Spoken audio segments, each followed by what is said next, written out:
nome da pregação de hoje é Tudo Coopera. E o versículo está aqui, Romanos 8, 29. Vamos ler. Desculpa, 28. 28. Sabemos que Deus faz com que todas as coisas concorram para o bem daqueles que o amam, dos que são chamados segundo o seu propósito. O que dizer para a cristã que foi abandonada? Para o irmão que está angustiado? Para o enfermo? O que dizer para os cristãos ao redor do mundo que de alguma maneira estão carregando alguns espinhos? Há consolo para nós? Há consolo em meio a este mar de sofrimento? Ora, qual cristão que na hora da angústia e da dificuldade nunca se lembrou deste texto aqui?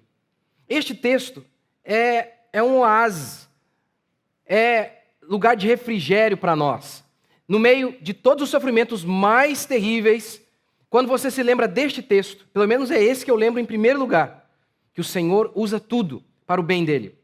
Tudo. Quando meu filho nasceu, ou diante da dificuldade financeira, enfim, diante de qualquer tipo de sofrimento, o que serve de consolo para nós é justamente isso aqui. Ele usa tudo, inclusive o mal, para o nosso bem. O texto aqui então é muito simples, a interpretação é essa mesmo. Deus usa o mal até para o bem de seu povo. É óbvio que eu não vou dizer nada novo hoje para vocês, mas a pregação da palavra não é apenas para você aprender coisas novas, mas para você ser fortalecido naquilo que você já sabe. E você ouve uma vez e ouve outra, e isso te fortalece. Isso fortalece a sua fé. E é por isso que nós estamos aqui, para nos alimentarmos da palavra do Senhor.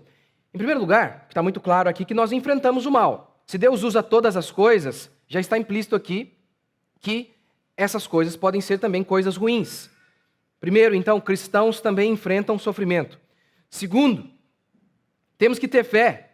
Lembra de Gênesis 50, 20, de José? José é vendido por seus irmãos, levado para o Egito. Lá, como desgraça pouca é bobagem, ele acumula uma multidão de desgraças. Ele é honesto. O que ele ganha? A mulher de Potifar quer dormir com ele. Ele diz não. E o que ele ganha com isso? Ele vai para a cadeia. Agora, depois de muito tempo, José é alçado à posição de governador do Egito. Sua família sai de Israel, porque não havia comida no mundo, apenas no Egito. Sua família, dentro da sua família estava Judá. Todo mundo, seus irmãos, vão até José. E aí, quando José se revela e diz, olha, eu sou José, o irmão de vocês. Nessa hora eles ficam apavorados e todos nós conhecemos a história. E aí Gênesis 50, 20 declara, José dizendo, vocês intentaram o mal contra mim, mas Deus o reverteu em bem. Ok, isso aí você já ouviu várias e várias vezes, tá bom. Agora imagine o seguinte, você está vendo aqui a história no fim. Você está vendo o final da história. O problema é que quando isso acontece com você, você ainda não viu o fim. Aqui é fácil a gente se regozijar, porque nós estamos vendo toda a história, o filme por completo.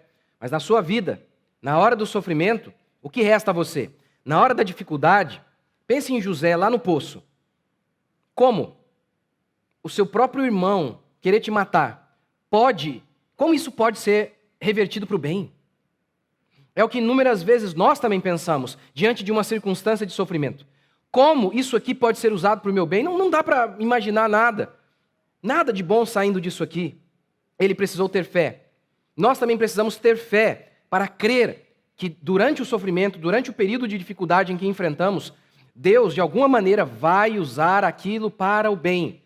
Fé. Fé. O nosso Deus é um Deus que nunca perde. Até quando o homem peca, Deus nunca perde.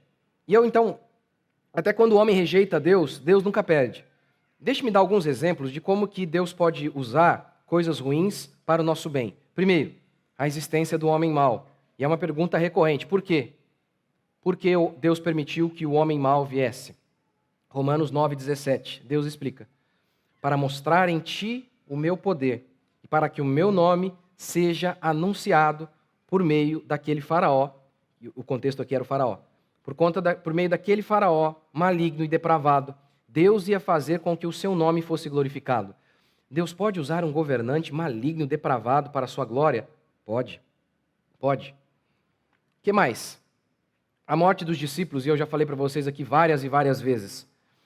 Imagine que você está vendo discípulos sendo decapitados, discípulos sendo torturados das maneiras mais terríveis possíveis. Como que você pode ver algo bom em algo tão mal? Como? Como que isso aqui, esse tipo de tortura, esse tipo de morte abjeta, vergonhosa, humilhante, torturante, como que isso aqui pode ser usado para o bem? Ora, como eu tenho falado para vocês muitas e muitas vezes, é justamente porque eles enfrentaram tudo isso que o testemunho deles não dá para ser descartado. No tribunal, como que você pode tentar desqualificar essa testemunha? Os discípulos. Eles perderam tudo. Os seus sofrimentos mostram que eles não ganharam nada em testificar que Jesus nasceu, que Jesus morreu na sexta e ressurgiu no domingo. Eles perderam tudo. Eles perderam tudo. Tudo. Portanto, hoje, nós olhamos para trás e vemos que aquele sofrimento foi usado para o bem do povo de Deus.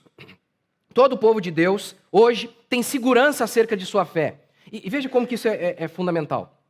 Eu estava hoje gravando aqui a oração da manhã, que eu agora estou lá de manhã, hein? No meio daqueles hereges lá. E aí, eu estava me lembrando, né? Nascimento do meu filho, as dificuldades que a gente passou na nossa caminhada, tanto aqui na igreja, na nossa vida. E eu estava me lembrando, puxa vida, quantos sofrimentos que, no momento, a única coisa que nos mantinha de pé era a fé. Porque a gente não conseguia olhar como que isso aqui pode ser usado para o bem. De que jeito? De que jeito uma vergonha dessa, uma humilhação dessa, uma escassez dessa pode ser usado para o bem? Como? E aí, hoje, eu olho para trás e falo, gente, foi usado. Então a gente tem que se lembrar sempre disso. Deus não transforma apenas água em vinho. Ele transforma a situação mais abjeta de sofrimento e de desgraça para o bem daqueles que amam a Deus. Ele usa os nossos sofrimentos para o nosso bem. Isso é consolo.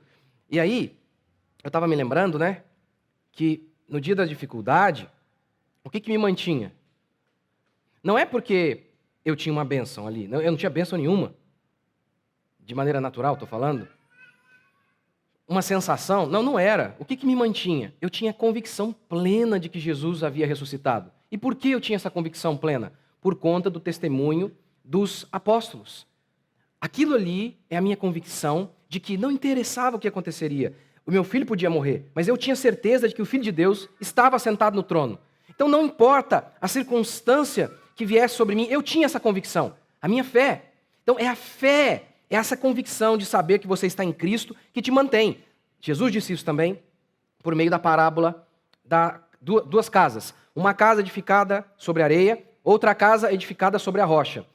E aí, quando veio a tempestade, a casa edificada sobre a areia caiu, a outra não. É claro que isso aí, eu falei para vocês, acho que semana passada, é claro que isso é uma alusão a estarmos firmados na verdade, enraizados na verdade. É isso que nos sustenta. Não precisamos de sermões, apenas de consolo. O que nós precisamos é a cada dia ter mais e mais convicção acerca da nossa fé. Por exemplo, eu estou para começar uma série, né, sobre psicologia e cristianismo.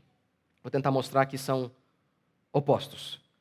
E quanto mais eu estudo, mais eu vejo as propostas da psicologia, que começa com homens ateus, Freud, por exemplo, e aí eu comparo com a solução dada pela Bíblia.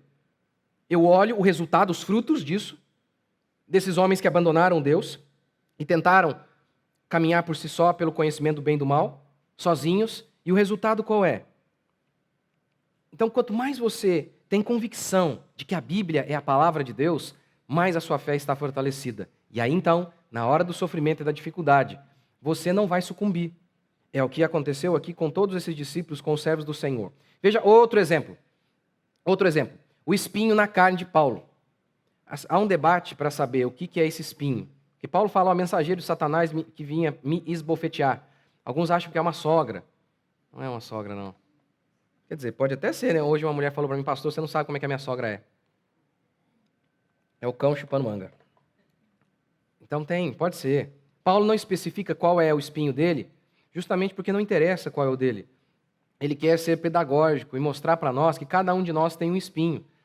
De vez em quando nós temos os nossos espinhos aí, e Deus usa esses espinhos para nos quebrantar, como Paulo fala, Senhor, tira de mim o espinho. E Deus diz, não, a minha graça se aperfeiçoa na sua fraqueza. Então, esses sofrimentos, essas dificuldades, de alguma maneira, até isso, Deus está usando para o nosso bem, para nos fortalecer, para moldar o nosso caráter. Outro exemplo disso também é o Salmo 73. O Salmo 73, o salmista, no Salmo 73, ele está com inveja ao ver a prosperidade dos ímpios. Ele pergunta, por que eles prosperam? Parece que eles não têm enfermidades, eles não têm angústias, enquanto eu, que gasto a minha alma no serviço a Deus, na santidade, apenas se acumulam os sofrimentos na minha vida. Apenas isso. E aí então, diz o texto que ele está assim, ele quase caiu da fé, até que ele entra no templo e ele vê o fim dos ímpios. E ele diz assim, Deus coloca os ímpios em lugares escorregadios, ou seja, eles estão de pé agora, mas vão cair amanhã. Vão cair amanhã. O que essa circunstância revelou na vida do salmista? Que ele era invejoso, que a sua alegria não estava em Jesus, a sua satisfação não estava em Deus, estava em coisas, por isso ele vacilou na fé. Por isso, então Deus usa tudo, até a prosperidade do ímpio, de alguma maneira, para nos quebrantar, para nos moldar. Aí a gente pensa, por que aquele cara está prosperando lá e eu não? Pode ser que Deus esteja usando isso para te moldar. Mas, essa promessa aqui, tudo coopera, vale para quem? Para aqueles que amam a Deus. E quem é que ama a Deus? Veja o que declara a Escritura. Epa, não colocou aqui não. Eu vou ler para vocês. Aquele que tem os meus mandamentos e os guarda, esse é o que me ama. E aquele que me ama será amado por meu Pai. E eu também o amarei e me manifestarei a ele. Então, quem é que pode dizer tudo coopera? Aqueles que amam a Deus. Aqueles que amam a Deus são aqueles que guardam os mandamentos. Isso é uma afirmação de que nós não pecamos? Não. Não é isso. Não, de forma alguma. Mas vou dar um exemplo de uma vida que anda no temor de Deus, nos mandamentos do Senhor. Não se ponha o sol sobre a vossa ira. O que significa isso? Você tem até às 6 da tarde para ficar chateado com a sua esposa ou com alguém. Você não pode ficar chateado, você não pode prolongar isso. Isso aí pode virar uma coisa muito ruim. Então, vou dar um exemplo. Quando a gente casou, né, eu e minha esposa, aí um dia lá, ela estava lá e falou assim, não. A gente deu uma discussãozinha lá, aí ela foi dormir no sofá. Eu falei, não, é no quarto de conchinha. Como assim? Não, a gente ficou chateado um com o outro, mas tem que resolver, pede perdão e bora para frente. Não, nada de ficar chateado, não. Mas as pessoas hoje, elas não estão o tempo inteiro pensando nisso. Será que, como Davi orou, vê se há em mim algum caminho mau? As pessoas nunca se preocupam com isso. Na realidade, até quando sofrem, a nossa geração de crentes, eles sempre se consideram Jó, né? Eu já falei para vocês isso várias vezes. Eu estou sofrendo aqui porque eu sou Jó. É impressionante, gente. Todos eles sofrem porque são Jó, porque são muito fiéis. Nunca sofrem por conta de pecado. Se um pastor hoje, se uma pessoa se aproxima de um pastor, e ela fala, olha, eu estou sofrendo isso, será que pode ser pecado? Os pastores hoje já nem mais acreditam nisso, eles nunca dizem, não, é pecado mesmo. Pode ser pecado sim. Não existe mais essa doutrina. Não existe. Não, meu filho, isso não tem nada a ver com o seu pecado. Olha, é a graça de Deus, não sei o que lá. Mas espera aí, pode ser pecado sim. Pode ser pecado, pode ser que você esteja quebrando os mandamentos de Deus e por isso esteja sofrendo certas coisas.